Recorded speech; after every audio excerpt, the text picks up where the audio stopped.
On July 21st, 1990, 14-year-old middle school cheerleader Angela Hicks left her family's apartment in Elyria, Ohio, and never came home. 2 days later, on July 23rd, she was reported missing by her stepfather, Samuel Legg. 5 weeks later, on August 30th, 1990, her body was found by a Mormon missionary just south of Midway Mall in Elyria. The body was too decomposed to enable the Lorain County coroner to determine how she died, and she was ultimately identified through dental records. From the South Shore of Lake Erie, this is Great Lakes True Crime.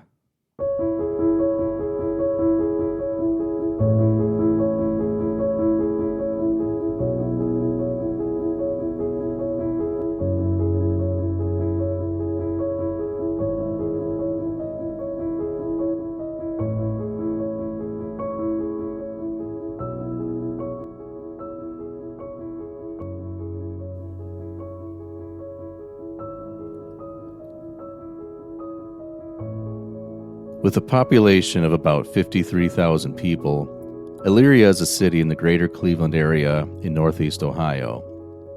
It's about 23 miles west of Cleveland and is the county seat of Lorain County. Elyria doesn't have a ton of famous residents, but it was the birthplace of NFL football player Kareem Hunt and college football coach Les Miles. The area where Angela's body was found was wooded and had an old dilapidated barn on the property at the time. Today, the West River branch of the Elyria Public Library is located on that plot of land. City of Elyria police led the investigation into Angela's death, which they described as suspicious, and worked on the assumption that she had been murdered. They extensively questioned both Angela's mother, Nancy, and Angela's stepfather, Samuel Legg.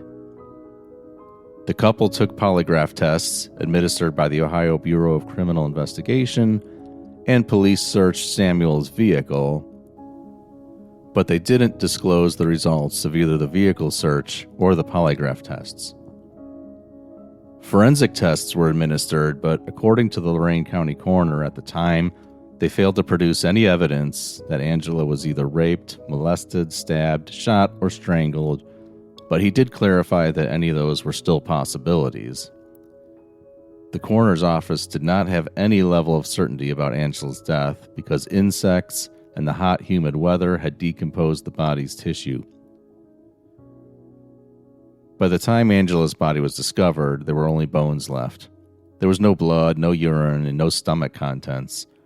Because of this, it was difficult to know if she had drugs or alcohol in her system, or if she had potentially been pregnant.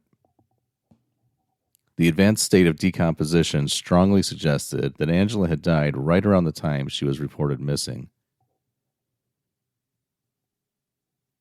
Her remains were eventually released to her mother, Nancy Legg, on the condition that they would not be cremated. Exactly 2 months after Angela was last seen alive, a burial service was held at Ridge Hill Memorial Cemetery in Lorain. Her coffin was decorated with a bouquet of pink roses and a framed photo of Angela playing on the floor with a handful of puppies. It was her family's favorite portrait of the teen.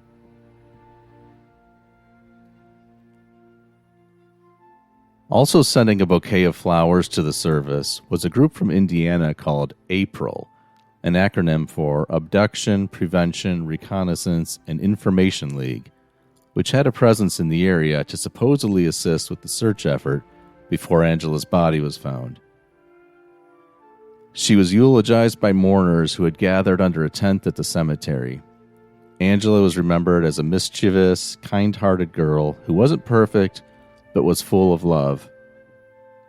Her mourners numbered about 100, including many of her classmates who carried single red roses and had taken off school to attend the afternoon service. Not in attendance, however, was Samuel Legg, the stepfather, who was still considered a person of interest by police. The family had requested that he stay away to keep the peace.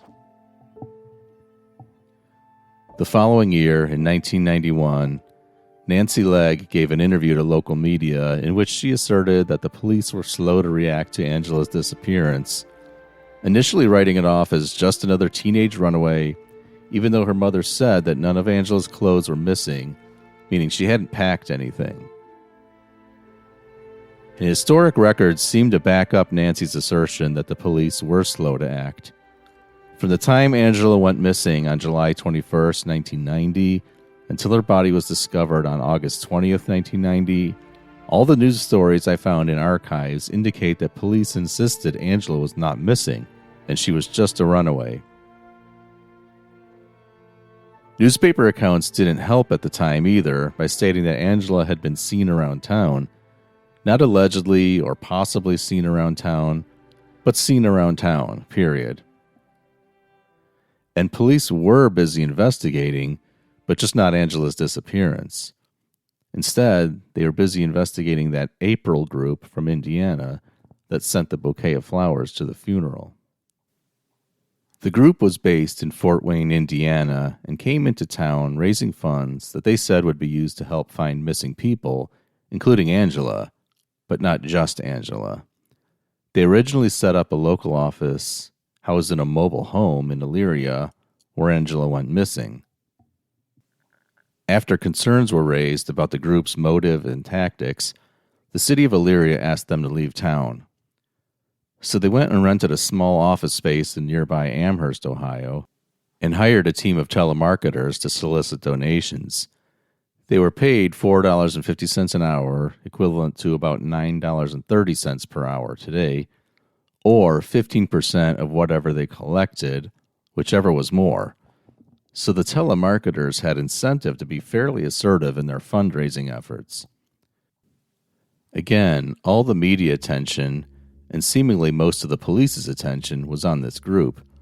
Angela's disappearance seemed like an incidental side story, with an ongoing assumption by police that she had run away from home. Detective Harlan Riley of the Elyria Police Department, who was investigating the April group at the time, emphasized that he did not believe Angela was the victim of foul play. Riley was quoted as saying, quote, "Based on the information we have, she's missing by choice." What's not clear, however, is what information police had that suggested Angela had run away. I suspect they didn't really have any evidence to suggest she was missing by choice, since she obviously wasn't. After Angela's body was discovered, it seems that her stepfather, Samuel Legg, was always a person of interest. And when I say stepfather, I'm using the term rather loosely. He was 21 years old, 7 years older than Angela. Nancy Legg, Angela's mother, was 29 years old at the time and worked as a nurse's aide at a nursing home. She was at work the morning Angela disappeared.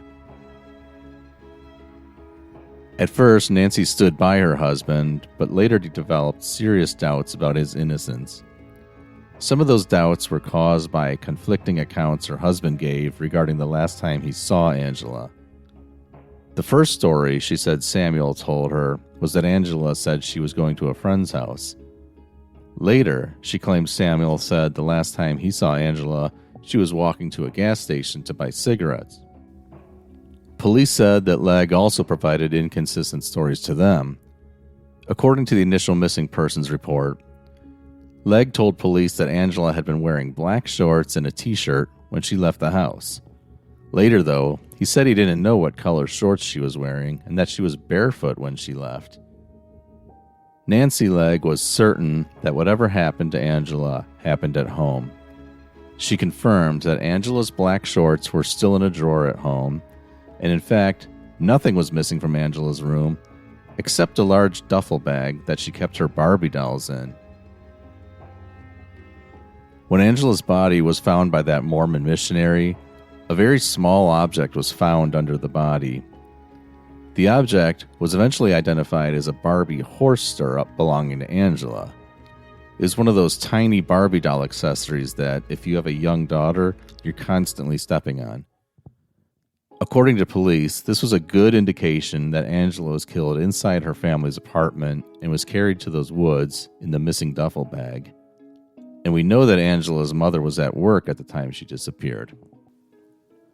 Police later claimed that they didn't know that no clothes were missing from Angela's bedroom until they searched the apartment after her body was found, although Nancy maintained that she made it clear right off the bat that none of Angela's clothes were missing. She thinks police didn't take the disappearance seriously at first because she and Samuel are having marital problems. The two argued frequently, with some of those arguments being about Angela and how she should be disciplined. But mostly they argued about money. Not surprisingly, all the fighting between Nancy and Sam made Angela very uncomfortable, and police apparently believed it made her so uncomfortable that she ran away from home.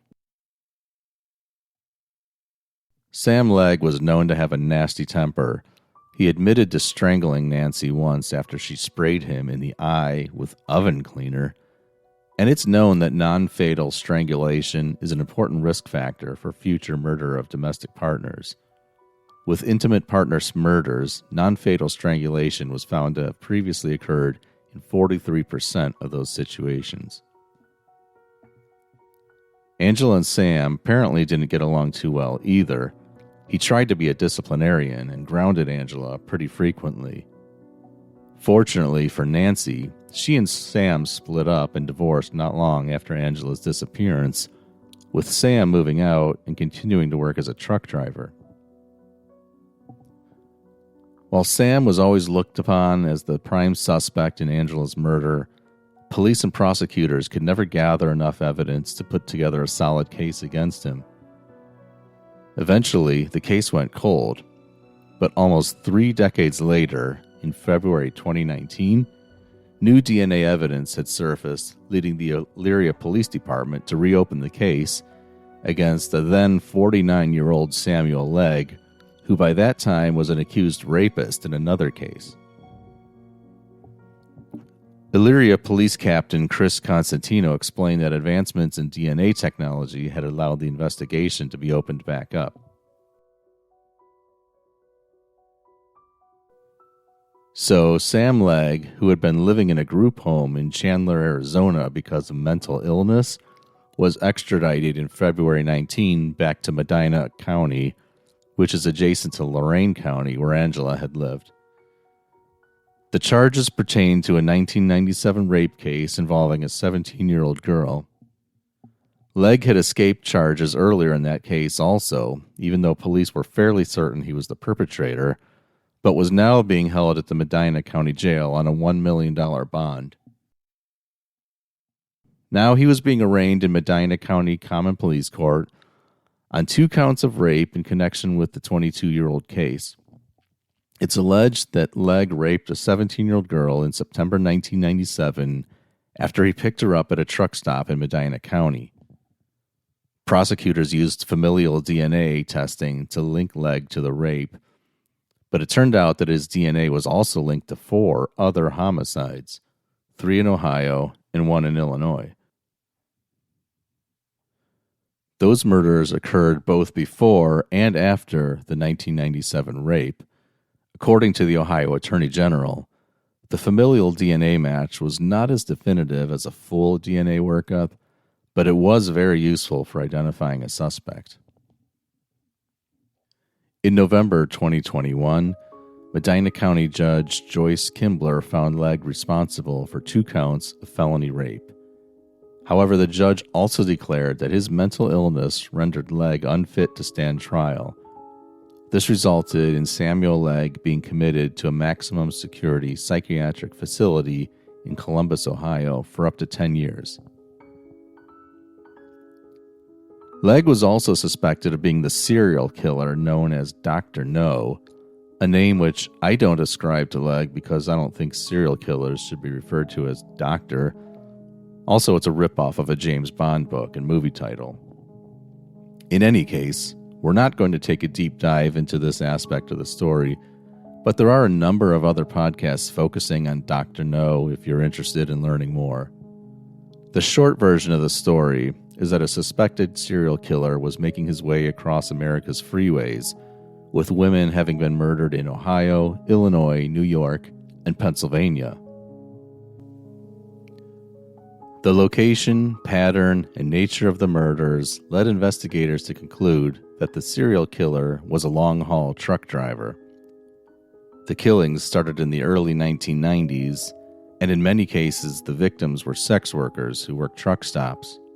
One of Legg's many suspected victims was 27-year-old Victoria Jane Collins. Victoria's body was found in December 1996 behind a Union 76 truck stop in northwest Ohio, just south of the city of Toledo. In a February 2019 interview, Legg admitted to picking up Victoria and went so far as to demonstrate how he strangled her and two other women. He was again found not competent to stand trial, this time in the Wood County Courthouse in Bowling Green. The Wood County Court of Common Pleas retains jurisdiction in the case of Victoria, however, meaning that he could be tried there for murder if ever found competent to stand trial in the future. For now, Samuel Legg remains confined at the Twin Valley Behavioral Health Center in Columbus, Ohio. The murder of Angela Hicks has never been officially solved, but we can certainly conclude who her killer is. Angela's final resting place is the Ridge Hill Memorial Park in Amherst, Ohio. Her headstone is engraved with the words, "Always in our hearts." And that's all for this episode of Great Lakes True Crime, although I do have one streaming recommendation for you. I had the opportunity to watch the series Stay Close on Netflix earlier this month, which is an adaptation of a Harlan Coben novel. I'd categorize it as a suspenseful British crime drama, focusing on the intersection of the lives of a stripper, a police officer, and a photojournalist, as well as all the people close to them. It has great performances by James Nesbitt, who's always good, and Eddie Izzard. If you're a fan of British crime dramas, particularly those involving family or marital issues, I highly recommend this one. It's very well done. A big thank you to the show supporters who bought me a virtual cup of coffee through the website at podpage.com/Great Lakes True Crime. And also many thanks to those who recently left 5-star reviews on Apple Podcasts and several other podcast apps. Those positive reviews really help us out, and your help does not go unnoticed. You can follow the show on Facebook and Twitter. Just search for Great Lakes True Crime. You can also check out links in the show notes for our social media handles, web address, and the show merchandise page. This has been Steve, your host and producer. Thanks for listening, guys.